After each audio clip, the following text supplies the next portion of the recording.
Hey everyone, welcome back. This is my review of the new anime series Galilei Donna Episode 3. I'm not sure what the actual title is, so I'm going to give my own title, Suspicious Anna.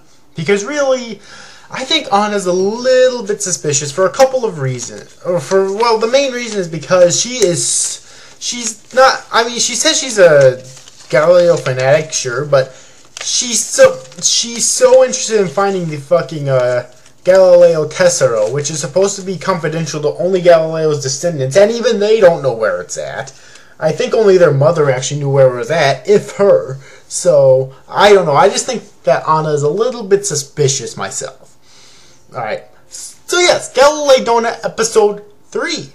I think things are beginning to make more sense now. As I said in my Episode 1 review, it didn't make a whole lot of sense, but of course I was stuck with it because I'm a masochist like that, as I've said before. I don't like to drop series ever. So, I stuck with it, and in Episode 2 started to make a little bit more sense. This started to make a lot more sense, though. And I really love the plot. It's original, and I really love that the main character is not only female, but is also a female child genius. I love that. Okay, I mean, she built that giant fucking ship in the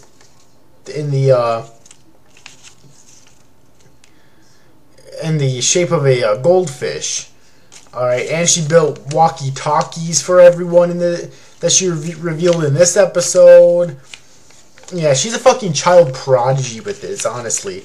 But although my favorite character is actually one of her sisters, it's a short-haired one, I forget her name. Hold on a second here.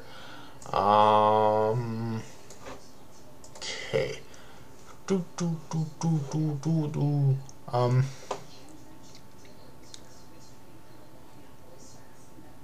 Okay, her name is Kazuki. So far, Kazuki is actually my favorite character. I don't know why, I just think she's a rather sympathetic character in a way. Cause like in this episode, I think it's like towards the middle or something, she can be seen like crying because she wants to give. There's like an item they have, I guess it will help them find the Galileo Tesseract, and she's terrified. She wants to give it to the enemies, which they encounter both the Sky Pirates and the other enemies, I forget what they are, in this episode. And she wants to give it to them because she's just terrified. She just wants to go home. And, and she doesn't believe that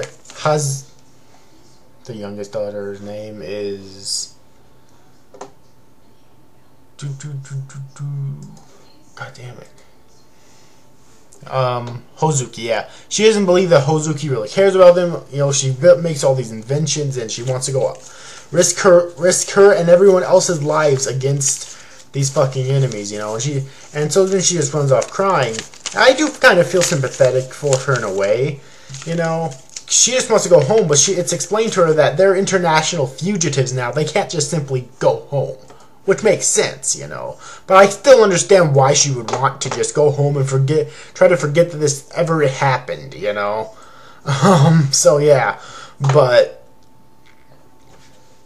anyways, though, so far she's actually my favorite character in the series, and these enemies so far just seem to be generic enemies, so just generic evil villains. So I really hope that some of the enemies get some more development over the course of the series and actually become more than just your generic villains.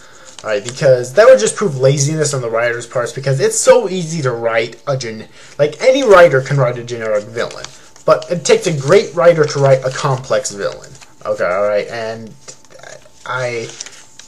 this means more to me than most people because villains are my favorite type of characters. Alright, but anyways though, another thing I want to mention is the music in this episode. During some of the sentimental scenes, it plays like this soft piano, which I felt really helped build the mood so well.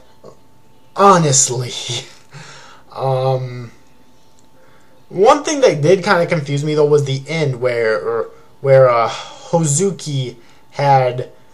The youngest daughter, Hozuki, had like this thing in her hand, like a gem, I think it was, or a necklace or something, whatever it was in her hand. It was shining, and then it's kind of hard to explain. It kind of like created like an aura of energy around her, and that part really confused me. I really hope that it explains it soon, hopefully in the next episode. Alright, so yeah. And I hope it goes deeper into the enemies, you know, the pirates and the other enemies, but I'm sure they will. And one more thing I have to mention about this episode is that at the beginning of the episode, there was the leader of one of the groups of enemies. I think it wasn't the pirates. I'm pretty sure it was the others. All right, and he was showing his, I guess, his lead minion of the video feed of the Galileo sisters' mother sleeping, apparently, because at the end of the last episode, the cliffhanger was we thought she was killed, but apparently not. She's just sleeping or unconscious, maybe, and apparently she has amnesia. All right, so she remembers about herself, but she doesn't remember things like, you know, that her daughters and herself were attacked. Okay. And still no sign of the girl's father in this episode either. We had a brief flashback of him from the last episode when he was in that mech, but other than that, there's no sign of him in this episode either. So yeah. But anyways, overall, I did think this episode was good. It's definitely getting better, less confusing, definitely. Alright, and I enjoyed it, minus a few complaints, like that that confusing ending. The animation wasn't exactly as good as in the previous 2 episodes either. Alright.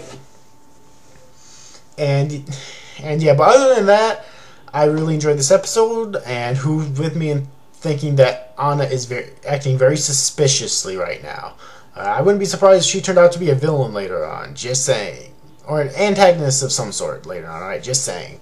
So yeah, anyways, overall, hope you enjoyed this review, guys. See you after, guys. Thanks for watching. Bye-bye.